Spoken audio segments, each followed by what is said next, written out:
জয় মা, জয় মা, জয় মা। আশা করি আপনারা সকলেই ভালো আছেন। আমি ইন্দ্রির ব্যানার্জি দিনপঞ্জিকা নিয়ে আপনাদের নিকট হাজির। আগামীকাল 24শে কার্তিক 1432 বঙ্গাব্দ 11ই নভেম্বর 2025 খ্রিস্টাব্দ মঙ্গলবার কৃষ্ণপক্ষ।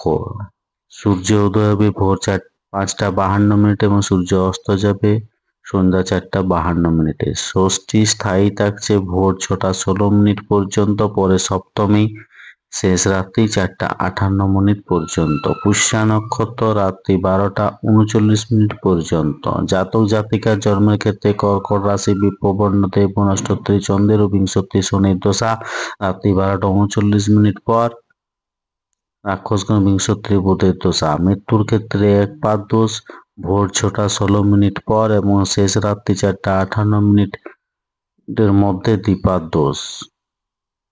যাত্রা নেই, শুভকর্ম দীক্ষা। এই দিন ত্রয়োস্পর্শ স্নান দানে সহস্র গুণ ফল। পুণ্যতরা গঙ্গা স্নান ভোর 4টা 58 মধ্যে। এই দিন শ্রী শ্রী অন্নদার ঠাকুরের আবির্ভাব তিথি উপলক্ষে পূজা, হোম ইত্যাদি। দেশনায়ক মৌলানা আবুল কালাম আজাদের জন্মদিবস 11 নভেম্বর 1888 খ্রিস্টাব্দ। তিথি অনুযায়ী ষষ্ঠীতে নিম খাওয়া উচিত নয়। মঙ্গলবার চুল দাড়ি নখ কাটা উচিত নয়। ধন্যবাদ। সকলে ভালো থাকুন, সুস্থ থাকুন, অপরকে সুস্থ রাখুন। জয় মা।